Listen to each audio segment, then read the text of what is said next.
Ma'am साहब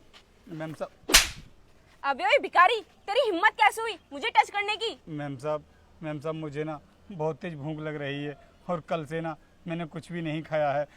मुझे ना मैम साहब 10-20 रुपए दे दो, मैं जाकर के खाना खा लूँगा। तूने अपनी औकात देखी है जो मुझ जैसी खूबसूरत लड़की को टच करने चला है? मैम साहब मैं मानता हूँ मुझसे गलती हो गई, लेकिन मैम साहब आप ना मुझे कुछ पैसे दे दो, मुझे बहुत तेज भूख लग रही है।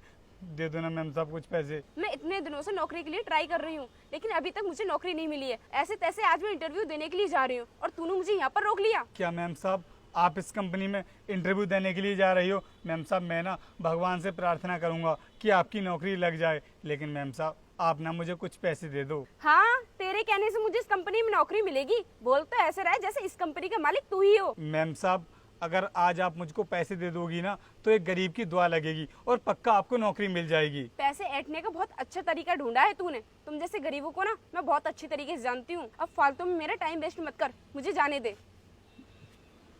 मैम साहब मेरी बात तो सुनिए। अरे साहब रुकिए साहब मेरे बच्चे की तबीयत ना बहुत ख़राब है और वो ना हॉस्पिटल में भर्ती है। डॉक्टर साहब ने 5,000 रुपये मांगे हैं इलाज के लिए, लेकिन साहब मेरे पास ना इतने सारे पैसे नहीं हैं। आप मुझे कुछ पैसे दे दो, मेरे बच्चे की जान बच जाएगी। अरे वो भिखारी, तू कहाँ से आ गया जो मुझसे पैसे मांग रहा है? पैसे कहीं पेड़ पर नहीं लगते हैं। मेरे पास नहीं है तुझे पैसे देने के लिए, चल निकल यहाँ से। साहब ऐसा मत बोलिए साहब, मैं आपके आगे ना हाथ जोड़ता हूँ, प्लीज़ आप मेरी मदद कर दो, मेरे बच्चे की जान बच जाएगी, बस कुछ पैसे दे दो मुझे साहब। देख, तेरी बातों को सुनकर ना मुझे ये लग रहा है कि तू ना पक्का नाटक कर रहा है, और तेरा ये नाटक देखकर मैं तुझे पैसे दे दूं और तू उन पैसों से जाकर दारू पी ले। बोल, यही करना चाहता है ना तू? नहीं साहब, मैं आपसे झूठ नहीं बोल रहा हूँ, मैं शराब नहीं पीता हूँ। और साहब आपको मेरी बातों पर विश्वास नहीं हो रहा है ना, तो साहब तो ये देखिए मैंने ना इतने सारे पैसे इकट्ठे कर लिए हैं, लेकिन ये अभी पूरे पैसे नहीं हैं। तो साहब इसलिए मैं आपसे बोल रहा हूँ कि आप ना मुझे कुछ पैसे दे दो, मेरे बच्चे का इलाज हो जाएगा। अरे तेरे पास इतने सारे पैसे?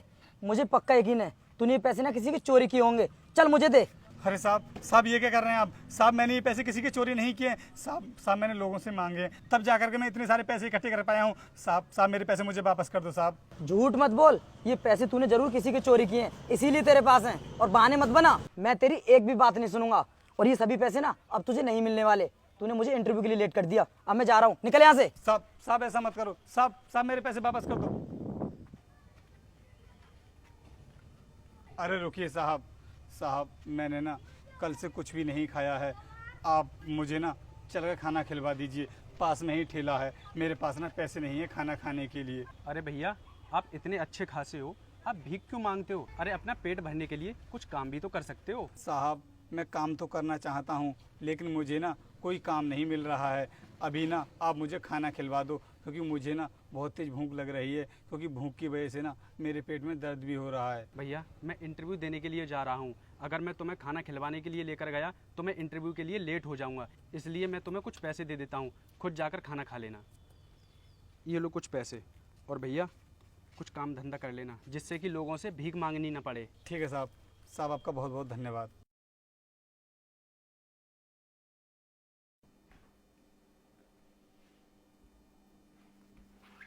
अरे तू तो वही भिखारी है ना जो तू सुबह कंपनी के गेट पर मुझसे भीख मांग रहा था, लेकिन तू बॉस की कुर्सी पर क्यों बैठ गया है? चलो उठ यहाँ से। अरे कंपनी के गेट पर तो मुझसे भी भीख मांग रहा था, लेकिन मैंने तो ना इसके सारे पैसे छीन लिए। और तुझे पता नहीं है क्या, इस कुर्सी पर इस कंपनी के मालिक ही बैठ सकते हैं, तेरे जैसे भिखारी नहीं।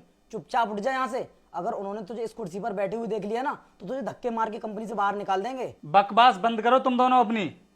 तुम दोनों ने जितनी बकवास करनी थी ना कर ली, लेकिन मैं तुम्हारे लिए बता दूं, मैं ना कोई भिखारी नहीं हूं जो मैं तुमसे भीख मांगूंगा। मैं इस कंपनी का मालिक हूं, समझ में आया तुम्हें? क्या तुम इस कंपनी के मालिक हो? तो फिर वो सब क्या था? वो सब तुम्हारा एक इंटरव्यू था जिसको मैं अपने तरीके से ले रहा था। मैं देखना चाहता था कि तुम लोग मेरी कंपनी में जॉब करने के लायक हो या फिर नहीं, तुम्हारे अंदर कितनी इंसानियत है या फिर नहीं। लेकिन अफसोस तुम दोनों के अंदर इंसानियत नाम की कोई चीज ही नहीं है। और इन भाई साहब से भी मैंने कहा था कि मुझे भूख लगी है, चलकर खाना खिलवा दो, तो खाना खिलवाने का टाइम तो नहीं था इनके पास, क्योंकि इनको अपना इंटरव्यू जो देना था।